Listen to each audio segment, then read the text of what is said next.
שלום לכם. יש לכם רגע? אז קחו בבקשה דף ועט ותרשמו. מלחמת העצמאות, מלחמת קדש, מלחמת ששת הימים, מלחמת ההתשה, מלחמת יום הכיפורים, מלחמת לבנון הראשונה, מלחמת לבנון השנייה, מבצע ענבי זעם, עמוד ענן, עופרת יצוקה, צוק איתן. רשמתם? יופי. עכשיו תוציאו בבקשה את הראש מהחלון ותסתכלו. יש בחוץ מדינה, היא תוססת, היא משגשגת. עם יד על הלב. הניגוד הזה נראה לכם הגיוני. יש מישהו שלא רואה כנס. אתם מכירים עוד מדינה שעברה כל כך הרבה מלחמות בתקופה כל כך קצרה, ולמרות זאת היא משגשגת כמו מדינת ישראל? אז אם עוד לא השתכנענו, תקשיבו סיפור. בימים הראשונים למלחמת יום כיפור, שררה במטכ"ל אווירת נחיים. כשקו בר לב נפל, משה דיין הורה לגייס לצבא גם צעירים שעוד לא הגיעו לגיל גיוס, ומישהו התחיל לדבר בשקט על האופציה הגרעינית. כשהמצב הנורא הידרדר יותר, שר הביטחון ביקש לצאת לאומה ולהסביר על המצב הקשה, אלא שראש ממשלת ישראל עצרה אותו. אתם שואלים מה עשו החברים האמריקאים שלנו? אז ככה, מסיבות שלהם, הם לא מיהרו לעזור. גם שר החוץ, קיסינג'ר, נעלם באופן מוזר, והסיוע הצבאי שהיה כל כך חיוני לצה"ל, התמהמה. על הרקע הזה כינס משה דיין את ועידת האורחים, והסביר להם את חומרת המצב, ועל פי מפקד חיל האוויר באותם ימים, הוא סיכם את הדברים במשפט המפורסם, אנחנו עומדים כנראה בפני חורבן הבית השלישי. אתם שואלים למה הבית השלישי בכל זאת לא נחרב? יש הרבה סיבות. יש כאלה שיגידו בגלל הצבא, בגלל הלוחמים, בגלל החללים. יש כאלה שיגידו בגלל ההשגחה. מי צודק אתם שואלים? תקשיבו עוד סיפור קטן ותשפטו בעצמכם. באותם ימים הגנרל אוהב היהודים אלכסנדר הייג היה ראש הסגל בבית הלבן. כשהוא הבין שהאמריקאים נותנים לנו לדמם בכוונה, הוא עקף את הנשיא, את שר החוץ ואפילו את שר ההגנה, וגם העלים מהם את איומי מדינות ערב. מה הוא עשה? הוא התקשר לראשי המודיעין בישראל, ולמחרת בעקבות השיחה עלו על מטוס של ה-CIA 40 קצינים ישראלים דוברי אנגלית לבושים בבגדים אזרחיים. הם נחתו בבסיס צבאי בווירג'יניה ועברו הכשרה בטילים נגד טנקים שבאותם ימים נחשבו לנשק סודי ביותר, שהיה רק ברשות הצבא האמריקאי בגרמניה. מה אלכסנדר הייג עשה?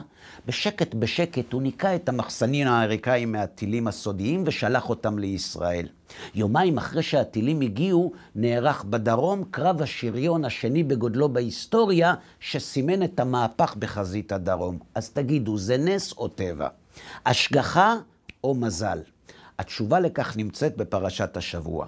בפרשת חוקת התורה מתארת את הנחשים שעשו שמות בבני ישראל.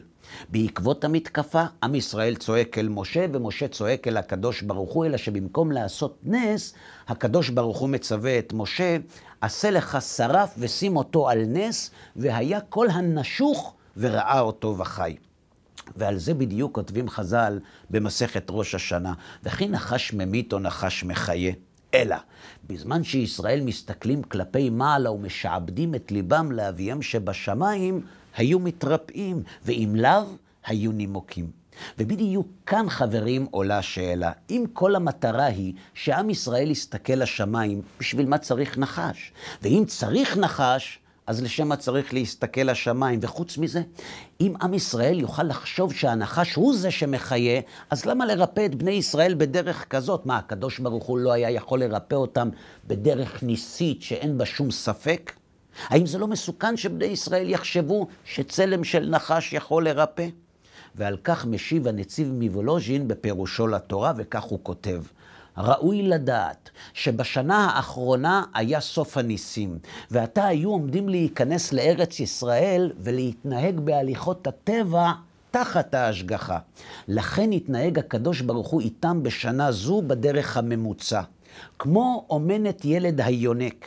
כבר איזה משך זמן לפני היא גם לא מרגלת את הילד מעט מעט באכילת לחם, ומכל מקום לעת הצורך מניקתו עד שהוא נגמל לגמרי, כי קשה להחליף סדר החיים בפעם אחת. כך כותב הנציב, החל המקום יתברך להפרישם מן הנס ולהעמידם על הליכות הטבע וללמדם איך יעשו בעת יהיה ההשגחה.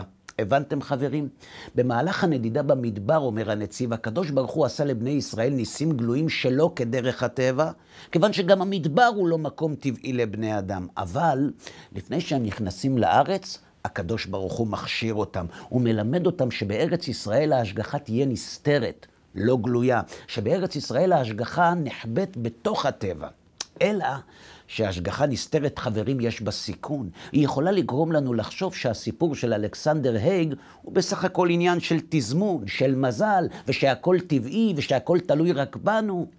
לכן, במהלך השנה האחרונה במדבר, הקדוש ברוך הוא גמל אותנו מהניסים כדי שנתרגל לראות את ההשגחה גם בתוך הטבע, כדי להכין אותנו לניהול מדינה. לכן, הקדוש ברוך הוא ציווה את משה לעשות נחש ולשים אותו בכיוון של השמיים. למה?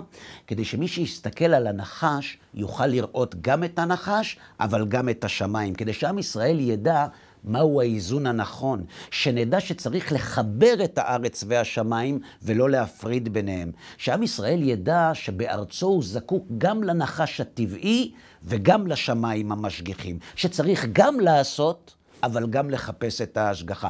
כדי ללמד אותנו שרשימת המלחמות שלנו והמדינה שרואים מהחלון הם החיבור של הארץ והשמיים. שהמלחמה היא הנחש והמדינה היא הנס.